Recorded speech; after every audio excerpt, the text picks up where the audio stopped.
Hello, everybody. Ella J here on behalf of WrestleZone, and today I'm joined by just an amazing all-around talent, Veda Scott. How are you Hi. doing today? Hello, I'm good. I'm good. I'm doing okay.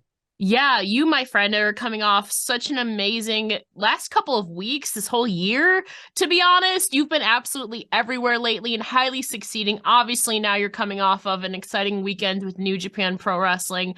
A couple weeks ago, you were in LA for a boatload of shows for Mania weekend. So, kind of starting out reflecting on some of those more recent experience, can you tell us some of the standout moments or just emotions that you're feeling based on these last few weeks? Oh, I was super excited to go to LA. Well, no, I should rephrase that. I was not excited to go to LA. LA kind of sucks. It's not my vibe, but I was excited for the week of events. Let's Yeah. say that.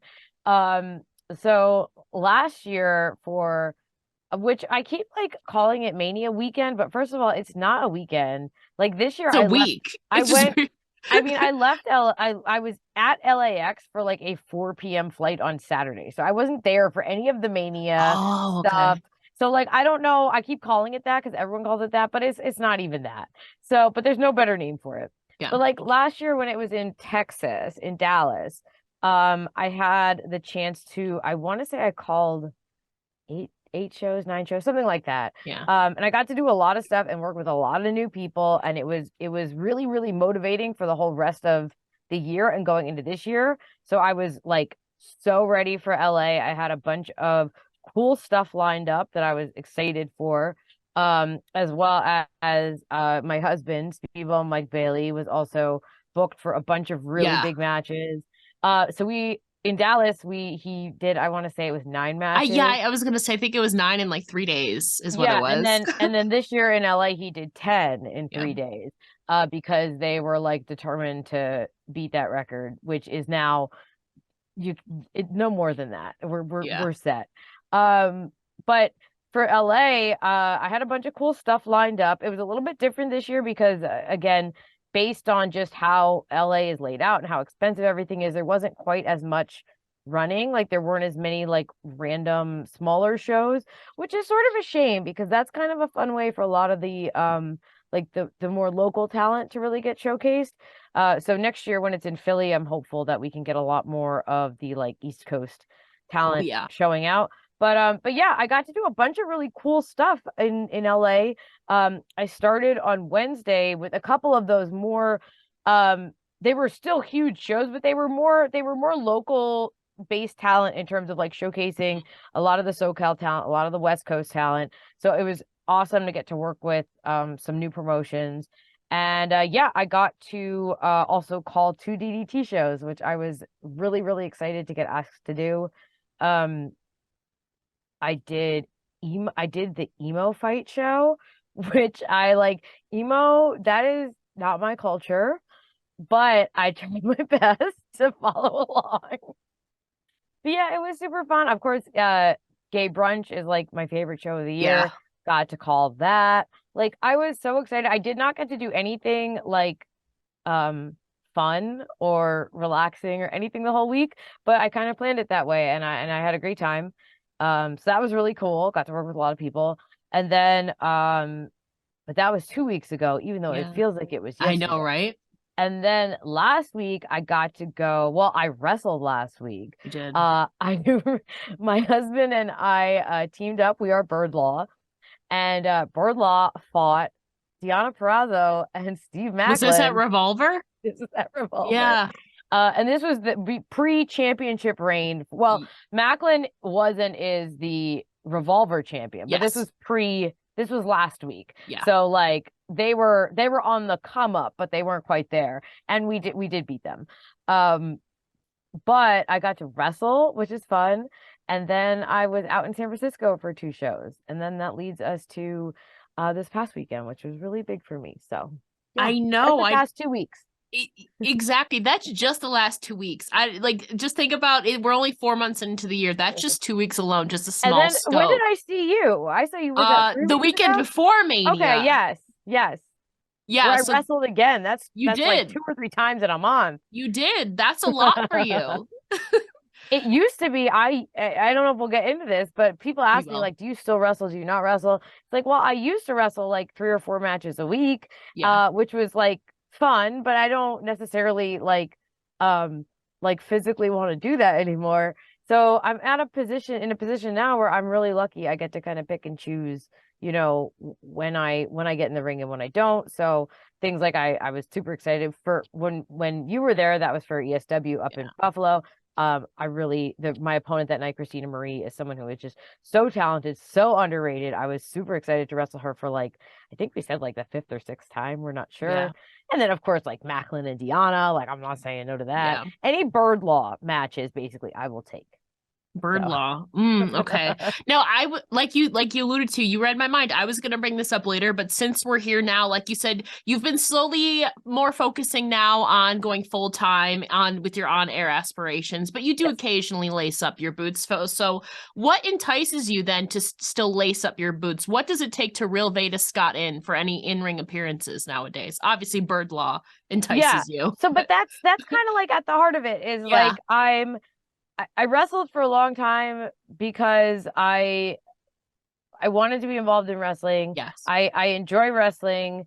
I wrestled for a long time because it like gave me the ability to travel and I love being in the ring, but like over time there's aspects where like it started to feel like work, Yeah. and I don't want my job to necessarily feel like work when it's something like pro wrestling, Yeah. which is already like physical and dangerous.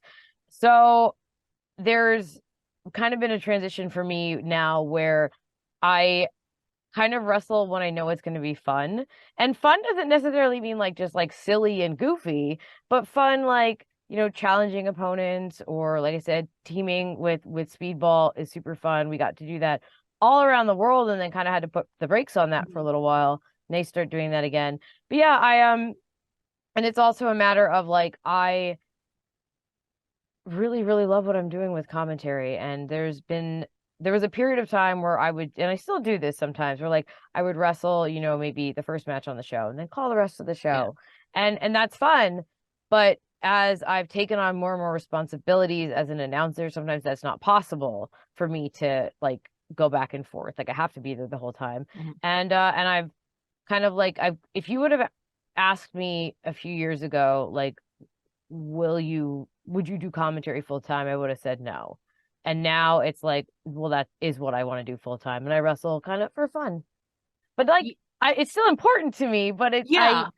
I'm lucky. I have like the luxury of uh being a little bit more selective. Yeah, and some things, your interest, obviously you're still interested in it, but kind of I don't want to say your passion for it, but you have discovered kind of new loves, and it's something that is kind of higher above it now. Your priorities have kind of shifted. And Right. plus the physical toll in it too, I have to assume is definitely part of that too. Yeah, and if we're like talking about like goals and career progression, like I have been wrestling for a minute, and it- like I have probably reached, the I accomplished pretty much everything I wanted to accomplish as a wrestler. Like I never got into it with the goal of like getting signed as a wrestler because Yeah. I didn't think that was possible. And now there's a lot of like younger and newer talent that is just so incredible that like for me I don't say compete with in like a negative way, but like I don't necessarily need to, like, for my own mental health, push myself to kind of Prove yeah, compete for prove like, something. Yeah. yeah, like compete for a spot Yeah. against people who like are just starting out and like are going to achieve these huge things. And I've already done, in terms of in-ring wrestling, so much more than I ever thought possible. Like I've traveled the world, I've gotten to like live all over the place. Like that's way more than I ever thought could possibly happen. So like I'm pretty content with that. Yeah, and I feel like that's huge too, because not a lot of people are content or kind of satisfied with certain things in their life, and like positive and, just have that confidence in yourself.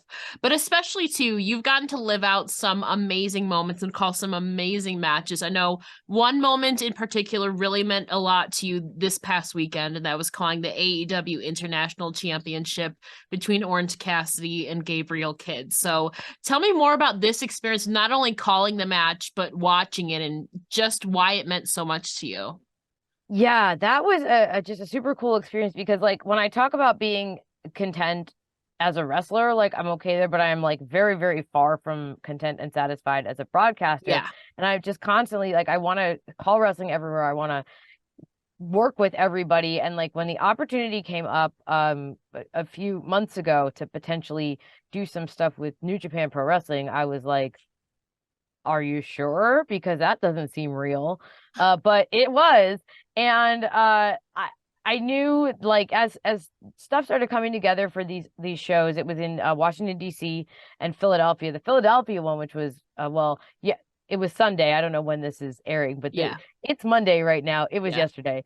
It was in the 2300 Arena, a place where I have wrestled probably a dozen times, but I'd never done any commentary there. Super excited, super historic. I love Philadelphia, lived there for years. And as the card was coming together, originally the match was supposed to be Gabriel Kidd, who's now back, and like going harder than ever against Eddie Kingston. So it's like, okay, that's fucking cool. Like that's great. Like I love King. I've known him maybe since before I was even a wrestler, just like from being around like the Philly scene. Got And injured then though. yeah, due to injury, he had to, pull out of the match. And the replacement of Orange Cassidy was like, it was actually Orange Cassidy's New Japan debut, which is Wow. crazy, right? His New Japan debut and to defend the international title, which was created for Forbidden Door, but has actually never been defended in a New Japan ring. Yeah. Like, so that was like really, really cool. It was a historic moment. And like Orange Cassidy is like a hero everywhere, but in Philadelphia in particular, people like are really into OC. So like I'm already knowing this match is going to be special. It's me, it's Ian Riccaboni, who is someone who I just like cherish the time anytime I get to work with him, which like doesn't happen so often anymore because he's pretty much full time with Ring of Honor, but he also does New Japan in the States, and Alex Kozlov, who is so funny. And I'm like, I'm so keyed up. I'm so ready to go for this match. And I'm like, okay, but I gotta like make sure I get all the AEW points because obviously Orange, he has an injured hand and like talking about his past defenses. So I'm like researching that end of things, but also I gotta make sure I know all the Gabriel Kidd stuff. And then I gotta call the match in front of me. So it was like there's a lot of like wheels in motion and a lot of moving parts. And it's not just a New Japan thing. This is kind of an AEW thing too. And everything just kind of like came together. There were all these little kids dressed up like Orange Cassidy. The crowd was going freaking nuts. It was an amazing match. And like it was a really, really cool moment to be part of. So I was pumped for that one. Yeah, like And it's that great. the whole event, especially the last 2 days with New Japan Capital Collision on Saturday and then Collision yesterday in Philly, just what an amazing card. And you being able to be a part of that. Was this your first time calling for New Japan? Yes, it was. Yeah. So that makes Yeah, it even more special. I am like I was really, really excited when they first started to like do more with Stardom. I was Yeah. super pumped for that. That was a year and a half ago, something like that. And like things started coming together. They did, some crossover events. And I'm like, okay, this is really cool. This is really cool. But I never thought that I could be part of any of that. I was kind of just, this is really cool as a fan. So yeah, it was fun. And then of course for the I'm getting mixed up because it was Saturday and Sunday. Okay. The Saturday event, the DC event, Yeah. it happened that a little while ago, Speedball was also asked to participate in this. So that was really cool too, because I got to call, a big match for Speedball, who like I always love calling their matches, but this was a little extra special because it was in a New Japan ring. Mike debuted, he did a New Japan show in New York once before, but I was just hanging out at that one. I didn't call it. Then of course he wrestled Tanahashi the other week. But that was an Impact crossover show. I was off calling a DDT show. I didn't even get to watch the match live. And now to get to see them compete in a New Japan ring and also get to call it with someone like Ian and someone like Alex. Like that was big too. That was cool. Yeah, and in Speedball last night, again, it's the day after Rebellion. There's been a Yeah. lot happening. Amazing performance by Speedball yesterday. But you were kind of talking about kind of blending together your perspective as a commentator, as a fan, as you're sitting behind the commentary booth. Whether it be on color or play by play, has there been a certain story that you've gotten to tell that you felt really compelling to you kind of as a commentator and a fan? So this one might be a little bit more obscure, Okay. but uh this was back when I was doing some work with AEW on Dark, and it was sort of the big collision between Brandon Cutler and Peter Avalon. And then Leva was involved. And Yeah. there was just like so much heart and so much passion behind this story, just based on like the people involved. Leva and I had been friends. Like Leva was at my wedding. Leva and I have Yeah. been very good friends for many, many, many years. She is just the absolute best, and she is someone who is so creative and so passionate. But so is Brandon Cutler, so is Peter Avalon. They put so much into these characters and this story, and then finally these matches, and like you could just feel how much creativity and how much thoughtfulness was going into it. And I feel like that for me, even though it was like, okay, I'm a little nervous because this is like a big thing for me, but like I was mostly nervous because I want to do justice to what they're doing. And I've called, of course, like much quote unquote bigger matches, Yeah. like TV main events and pay-per-views and stuff, but there's something to be said for a match and or a series of matches where the people involved like are really, really invested. And I think that gets the fans invested, it gets the announcers invested, and I think that that was just like a really special little grouping of people. And all of them are just so passionate and so creative. So although that was like a little more obscure and it was a few years ago, I was really proud to have even like the tiniest bit of a role in their journey. Yeah, and you talk about this creativity. I know another you mentioned on Twitter a little while ago one of the struggles that you were having creatively of an example when you pour your heart out creatively but you still feel unfulfilled. Yes. So what exactly makes you feel fulfilled in the creative realm, or what are you craving or needing to satisfy that feeling, you I think? have no idea. Okay, fair. Uh I am someone who, so when it comes to like create like artistic work or creative work, I really enjoy the creative process. I get a lot of currency out of that. I get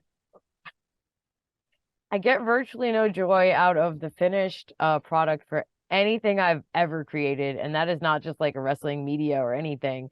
I think I'm more of a process person than like a finished result person. I think just because like I don't know how to, and this is something I've talked to other people about, like sometimes it's hard to like quantify like what you're getting out of the end Yeah. result. But like you can feel it when you're doing it. Like when you're putting things together, like that feels really good. And then you couple that with the fact that like I don't I have a lot of trouble listening to my own voice. So like I'll do it for like critical work, like I'll Yeah. take notes and then I'll kind of like listen to what I do and try to be really thoughtful about that. But like I don't want to watch myself or see myself or anything like that, and that's like that's a me thing. No, But I get that. I get that. but it's a problem when Yeah. like your job is to like be heard. So like it gets to it gets to sometimes like ridiculous points where like if a video package comes on, like a VOD, like a package comes on like during a show and my voice is on it, like I'll usually have to take my earpiece out. Like that level of like that's I that's understand unwell. though. I understand it though, Veda. I really do. But yeah, I've had to, so I don't know like where the satisfaction comes from. And I know that sounds really sad, but it's kind of like something that I am at peace with. That like I'm probably not ever gonna be like happy with anything I produce. But that's okay because I get a lot of joy out of the producing, if that makes sense. At least if you can't be happy for yourself, just know that there's so many people that are happy for you and enjoy the work that you're doing out there. I know you shared a tweet, you shared multiple tweets, about being happy to see others succeed and like their tweets and stuff like that. Like honestly, when I saw like that you were on New Japan and just seeing your tweets of you smiling, that warmed my heart. So we're rooting for you. At least if you're not going to root for yourself, we're rooting for you, Veda. Just know that. I'm okay. Like I've gotten to a place, and it took work and therapy and medication where like I can, I'm really good at pushing myself, but I'm not good at uh like I'm not great at I'm a sort of like a catastrophizer, I guess. And like if something is good, then I'm it's hard sometimes to see that. It's kind of just hard to it's easier to see how it will go wrong. Yeah. And that's now I'm just like getting very introspective, but that's a thing that I have to work on, and I continue to try to work on. And so sometimes part of that is like sitting down after an event and like I'm like, oh, I feel good. I feel really grateful that this happened. And then like someone like my husband or a friend of mine will be like, okay, say that. Like put that into words and like be okay with that and not be like, okay, but what will go wrong? It's like, well, just have a moment of, and I think this is like great advice to give anybody, even if you can't like process it yourself, like have a moment to like be happy with how things are and not concerned with like what is going to happen tomorrow. That's a journey. Yeah, and talking about your journey, you've gotten to work with so many figures in and outside of the ring, but obviously on the broadcasting side, can you kind of name some people who have helped you or maybe empowered you through your journey to find your voice and identity behind the commentary desk? Oh my gosh. Well, so I mentioned like I always love the chance. Whenever I have the chance to work with Ian, that's great. Because we've known each other for a long time. And as he always points out, sometimes during a broadcast, we actually are from neighboring hometowns.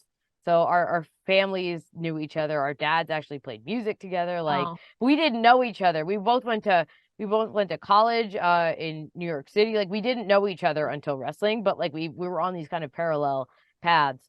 Um, and now we've kind of diverged in that like he has a wonderful family and two adorable children, and I like couldn't raise a potato. But until that point, like we were on very parallel paths. So it's always cool to like get the chance to work with him and see that. I mentioned before doing some stuff with AEW, and man, I've said this in a bunch of interviews, but I'll say it again because I think it's like I cannot understate what a like masterclass in broadcasting those 3 weeks were for me. Particularly because I was someone who had done quite a bit of commentary in terms of like I had done Shimmer and like a bit with Ring of Honor, but it was like before Ring of Honor was like big, and a lot of it was in post-production, and when it was live it was like smaller productions. It wasn't the level that AEW is at. And even though a lot of these were like for YouTube or taped, it was still like all like live to tape. And the chance to sit with Tony Schiavone, with Excalibur, with Taz, and just like basically like learning on the job, like how the fuck to do this. And I'm talking about like not how to call, well, partly how to call wrestling, but like how to do a lot of the like production aspects of things that need to be constantly happening. Having someone in my ear on a headset, like that was all. If it wasn't new, it was not to that like level before, and they are just like all so just giving and instructive, and I just learned so much in just a short period of time, and then I was able to like gobble up that knowledge and then continue to like kind of spin that off into my own thing, and then continue to keep their tips and things in mind. And they were all super positive. Like the feedback was constantly positive, but when you're calling matches with Tony Schiavone, who is like so makes it seem so effortless, and you know that there's a ton of effort and work behind it, but he's just so good. And same with Excalibur, and same with Taz, even when he's in like an analyst position. You're with people who are just like they're just doing it's just happening, and you have no choice but to keep up. And I think that that's an environment that I like to be in. It's high pressure, and I think that that's something that where I tend to do pretty well.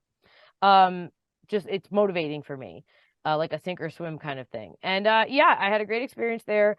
And then, like, of course, they've expanded over time, and as they've expanded, like, communications have happened and not happened. And like, on the one hand, I could be frustrated about that, and there's like moments where I am, but also like I look at like the direction they've gone and who is in like certain positions, and it's like, yeah, well, I mean, I also don't have, 15 years of WWE experience. Like, I don't Yeah. have that. And I can see why, like, that is something good to have in a broadcasting position. So I've just kind of taken that time, taken all their advice, taken all their teachings, and continued to do my thing, collect as much information as I can, listen very, very like critically and carefully to how good wrestling announcers do things. And I think that's key, is good wrestling announcers, because you hear a lot about like people who love to watch like bad wrestling, and it's like, it's so entertaining. I like to Yeah. watch bad wrestling, and I like to watch people mess up. And it's like, that's weird. That's not helpful. And I don't know why it's funny to you to see people mess up, but regardless, paying attention to people who are good and like just trying to internalize what they do is really, really helpful. Like, it seems simplistic, but it really, really is. Like, when you just stop and pay attention to how people who are good at their jobs do their jobs, like, you can learn a lot. I know it seems obvious, but it's like, no, there's like a right way and a wrong way to do a lot of this stuff. And sometimes the difference is very nuanced and very subtle, and you just need to stop and pay attention to people who are very good at what they do and very successful at what they do. But that kind of all spun off from that stuff with AEW. I've had a lot of really great opportunities. I work with amazing broadcast partners like all over the place. I get to work with Dave Prizak on a pretty Yeah. regular basis now, someone who we used to do the Shimmer commentary. So that's like very familiar ground. But yeah, I don't know. Like, I can't point to like, I don't necessarily like have a mentor, but like I've been really lucky to have help from a lot of people Yeah. and guidance. And sometimes that help and guidance is literally just like allowing me to sit next to them and call wrestling. Yeah, and some of that guidance can obviously be helpful and positive, but some of it can also be a little weird. And a little while ago, you shared some of the criticism that you've received through your work as a commentator. I think just in general, namely the misconception that you, quote, don't fit the mold of a, quote, traditional pro wrestling commentator. So I'm curious to know your response to, dare I say this, ridiculous criticism, and what do you think we can do as a community to change that mindset? So I think genuinely the only way to kind of change that perception is to change, not change, because change implies like swapping out, but Yeah. Okay. diversify the people who are in broadcasting positions. Like, that is the only way. Like, Mhm. it doesn't matter how hard, it doesn't matter like how good things are and how hard people are working if like the prevailing the prevailing vibe is all one thing. And that one thing is like, it's good, it's worked for a long time. I just think that now, particularly as wrestling talent is so diversified, and as we need to address equity in pro wrestling. And like, I'm not a big fan of equality because I think it does not address any of the equitable issues that we have. And that's a bigger statement, but in pro wrestling in general, like, uh, if you're looking for equality, there's a lot of marginalized people who are still not going to be addressed. And I think when Yeah. we start to look at equity in wrestling, and as more and more, just queer marginalized people in general are taking the reins of wrestling promotions, even if it's on an independent level, and starting to get more prominent roles on television broadcasts, not prominent enough and not enough of them, we also need to like take a larger look at what voices we're hearing, and also like who is in control here, like in terms of managerial positions, in terms of managerial decisions, in terms of behind the scenes positions, everything from coaches to agents, etc. Like that also needs to be made a little more equitable. And the thing is, there's a lot of people out there who are extremely ready to like step into those positions across the board. Yeah. And I think that there gets to be a point where like uh the changes the changes are kind of parallel. Like on the one hand, on like an independent level, we are making all of these strides, and like things are getting better and better, and like there is more and more representation, more and more diversity, and that's great if that's running on like on this level. But if the big time wrestling is still kind of not catching up there, then it's like we're still peaking, and not everybody wants to get signed. Not everybody wants to be on TV. Not everybody wants to, main event WrestleMania. They have different goals. Yeah. Exactly. But I think that the doors to quote unquote mainstream professional wrestling should not and cannot remain shut for a lot of extremely talented individuals who are overlooked because they aren't what is conventionally accepted. And like that's a problem, and that's a bigger problem than any one person, but it's a manageable problem, but like proactive steps do have to be taken, sometimes from the top down. And it's working towards that. Hopefully, even just life in general is still skewed one direction, and there's a lot of work to be done just in the world in general. Well, and a lot of people, honestly, I have a couple fans who don't like my voice, who like that's like there's one or two Twitter accounts, it might honestly be the same person, who like anytime I'm doing any broadcast will tweet like, please fire Veda, her voice is horrible, I hate her voice, I have to mute the stream. And it's like, but you're watching, that seems like a choice for you. But something like that. And I've also like I've learned to I've taken time and taken advice to moderate my voice in different ways and change my inflection and change my pitch and change my tone for broadcasting, because there are some conventions that are there are a lot of conventions in broadcasting, and I'm sure you're very aware of this, that are conventions for a reason, and they're conventions because they work. And they are conventions because they like do make listening easier. But then there's other conventions that are like, I think it's just like that because it's like that, and maybe we can change it. So it's kind of balancing that too. And I've talked about that before, like balancing the balancing act between like trying to, and this is not just me, this is a lot of people are dealing with this, the balancing act of trying to, check enough of those boxes so you are, hireable, so you are bookable if you're a wrestler, so you're someone who like people want to have on their screens or have in their ears or have in the ring or whatever your position is, but also balancing that out with still having enough of yourself that like you don't hate what you're doing is a big part of it. And there's so many, there's so many challenges in anything you do. I'm not obviously I do commentary once a month. So if that, so I'm still learning as I go, as a much slower rate than you, but you've gotten some great experience. I have two more questions for you.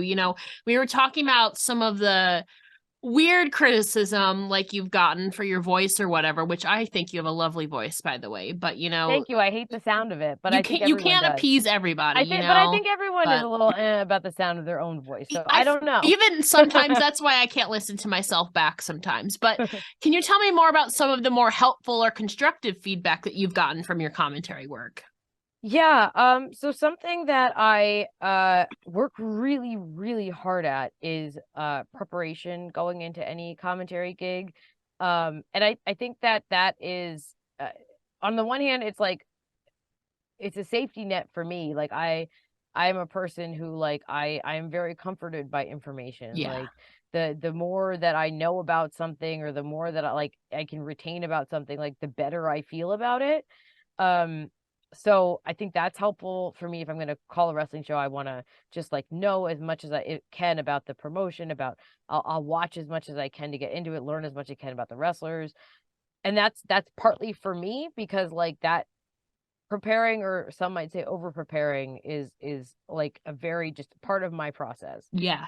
But I think that the biggest reason it's so important is because like the announcers they're narrating this story, but they're just one part of what's going on. And I have a big problem with bad wrestling commentary that's bad because it's like not mindful or not thoughtful or not well researched or kind of just disrespectful to the people in the ring who are like literally risking their lives. And some of this I get from a wrestler's perspective of like I've had matches that I was happy with. Like I was coming out of it, I'm like, I'm feeling good. That was fun. Yeah. And then I go to watch it back and the commentary is like fucking dog shit. Like it's disrespectful, or it's like unprepared, or like they don't know what's going on, or they don't care. And it makes the footage unusable. It makes me feel bad about my work. And that's me from a wrestler's perspective. And I'm like, okay, I can extrapolate that to every single performer. Yeah. And it just like the least that I can do as an announcer is care about the wrestling I'm calling. From like a self-preservation perspective, yes, but on a bigger level, like because of the people that are in the ring. And it's like it's my job to at the bare minimum like respect what they do and care about what they do.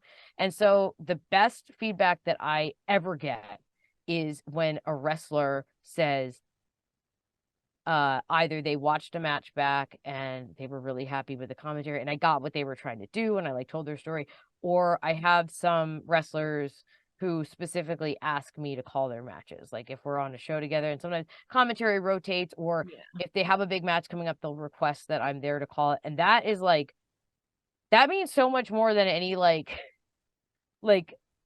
contract ever could, honestly. Yeah. Like it's so like, because that is like the actual, what it boils down to is like I'm narrating a story that's being told, and that story is being told very physically and sometimes very dangerously.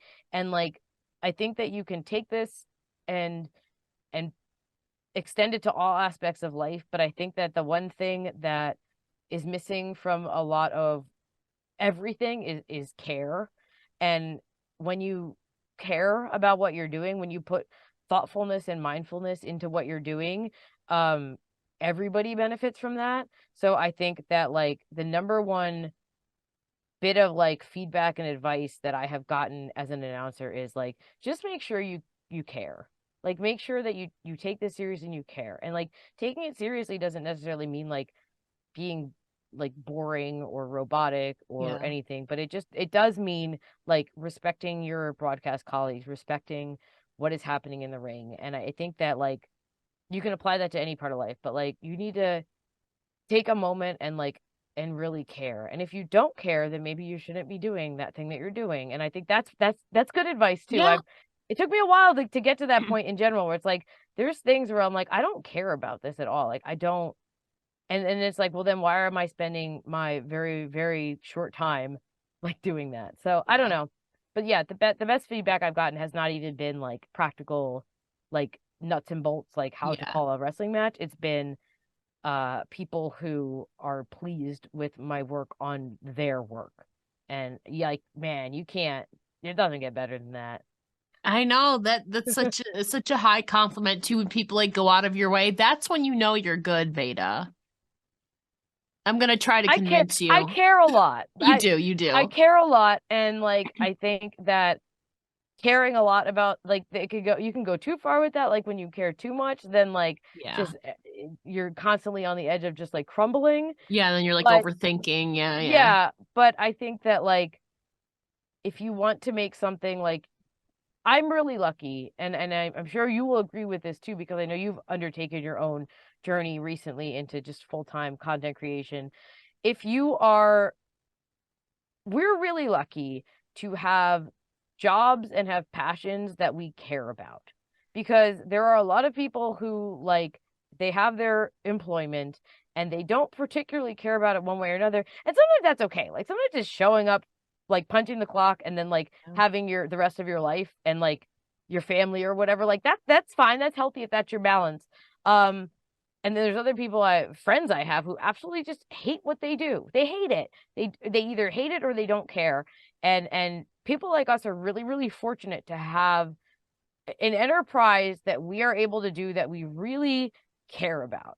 And I try to let that be at the forefront of my mindfulness all the time, that like things, like it's not like, oh well, things could be a lot worse, blah blah. It's like, no, everything that I feel and everything that you feel is valid when you're having bad times with work or bad days with work. But I think it's also important for me to remember that like right now in my life, I have this thing that I get to do that I really, really care about. And there may come a day where I don't care anymore, and then I need to find a new thing to do. And I hope when that moment comes, if that moment comes, that I recognize it and pull myself out. But yeah, that's kind of like just sort of staying on top of yourself. But yeah, I think care is very important in terms of anything. Oh, I can relate to that completely. But to close things out, I kind of wanted to talk about something really random, but I'm genuinely fascinated because I have this same problem, and it's collecting storage containers. You said on Twitter earlier this year, quote, "It's a sickness. I love taking big piles of things and sorting them into lots of smaller containers, so I have a fully organized yet somehow still unmanageable collection of totes. I'll never stop." I literally have Ella, I just built a shoe rack. I just built a shoe rack, and it's not even just a shoe rack. It's the second level to a shoe rack. Like it's a stackable one. Yeah. And I just did it. And now I'm going to put more shoes on it. My husband and I have like a fairly extensive shoe collection, and like we just keep adding levels to this thing. And it just means that we get more shoes, and it's bad. Like the more I like to have everything organized and stored, but once that's done, I'm like, okay, everything looks great. More stuff. And I don't have it in me to like be a minimalist. I think I would like to be. You should see my room right now. Yeah. For me. Like when we talk about like I'm building the shoe rack and speedball and everything, and Mike is someone who especially in the like 5 years when he was unable to come to the United States, like spent a lot of time living in Japan, like living in the dojo, living in these little apartments, living in like wherever, like random bedrooms, random closets, and like is an extreme minimalist when it comes to that, like would be happy with just like a blanket on the floor. And so balancing that is sometimes difficult. But yeah, like I don't know. I love office supplies. I know you feel me on this. Oh, I have so many notebooks. It's so bad. I have a whole storage bin of stationery and notebooks, Veda. So like my latest thing that I'm loving is like manila folders that aren't manila. They're colored. Yeah. So I've got these piles of colors. Don't get me started on accordion binders. There's like 20 of them around me. There's tabs everywhere, highlighters. Right next to me is our master whiteboard that we run our lives off of. Just behind me alone, I have 3 containers of pens and markers. Yeah, it's a mess. It's a mess because like all of these organizational supplies are not helping keep things organized if you just keep acquiring them. Yeah. But yeah, I don't know. I literally have the same problem, especially with stationery. Like I literally have a storage bin of stationery. But do I ever have a notebook when I need it? No. I don't. Literally yesterday in Philly, I was like, I wish I had some. I usually keep a notebook with me, but I took it out of my backpack. I wish I had some paper. Yeah, I took it out of my backpack and I put it in the pile of other notebooks, and now it's just sitting at home. That's I don't know. I don't think it can be cured. No, it's like you just keep accruing more, and then half the time you don't use the stuff. Mike and I are currently we're in the process of moving, and we're hunting right now. Yeah. And we're like looking at space, and I'm like, we don't really need much space because it's just the two of us. It's just us. Like we're moving away from like roommates and things. Like this is just gonna be us. And we're like, yeah, but we need like one room for streaming and like our content and stuff. I'm like, that's great. It's like, yeah, but where am I gonna put all my other stuff? Because right now we're in this like very temporary situation. Yeah. And we're like, okay, we are about to settle. Like it's gonna be, this is us. And it's like, how will I want like how much space do we actually need? Because right now we're in a very small space with a lot of things in storage containers, and it's like if I unleash all of these storage containers, like it's gonna be no, a it needs to cyclone. be, yeah. So I don't know. I don't think it can be cured. I think I it's gonna get be a that. problem. You literally, if you saw my room right now, I get you, Veda. I get you. Oh, these just new thank you cards. I love a thank you. I love a thank you Hey, card. that is our Christmas cards, the Love variety them. Love packs, the them. cute ones. Etsy is my weakness. Like I have the aspirational life of someone who has like who's like an Instagram mommy with like 12 beige children in like all of their neutral colors and like all Yeah. of their like golden doodles and like all their cards and stuff. Like that in my head is like what I'm thinking of, I think, when I'm buying all these cards. But like, no, that's not my Literally, life. so am That is not I. my aesthetic. It's not ever gonna that's not what I Hmm. want. It's Hmm. just if you looked, that's what you would think. I Yeah. don't know. It's a mess. No, I have an assortment of birthday cards, thank you cards, Christmas cards, Halloween cards. I got you. My No mother is the idea. same way. I like if I my mother at any period of time, like if I throughout my life, like if I was like, "Hey, mom, do you have an Arbor Day card? Because I need to send an Arbor Day card, Yeah, but like it's specifically to like a third grade teacher." She's like, "Oh, let me just get my file for third grade teacher Arbor Day cards." Like that's how my mom is. So I I think that's where believe I get it that. from. Maybe. I love that. I'm glad that we have this same problem and we will never stop. Like you said, maybe you might have to if you're moving to a smaller place, but for now we're not stopping. I just rolled some t-shirts too. They're about to go in a tote. So Okay. but There then you when you go. roll the t-shirts and you put them in a tote, then you have a box. You And you do. got a box for storage too. You do. You do. Bad. But we wish you luck, obviously, with moving and everything. Veda, before I let you go, can you please tell the listeners where they can find you on your socials and Twitch, of course? Yes. So on Twitter, I am at It's Veda Time. And I'm still using Twitter quite a bit for now. So let's stick with that. I kind of link everything off of my Twitter for now as well. I do Twitch stream. I haven't been doing a lot of it lately because I've been You're so traveling a busy. lot and I've talked about us like packing and things like that. But I do have a Twitch. It's twitch.tv/Veda Scott. And yeah, that's like the main things for me. I have a YouTube channel, youtube.com/Veda Scott 1. But all of that is kind of linked off of I have a link tree on my Twitter and my Instagram. So everything's kind of off of there. So I always tell people to start with the Twitter. Veda, thank you so much for joining me here today. It's been a pleasure to chat with you. You've been doing so many cool things recently. Thank you so much. Thank you.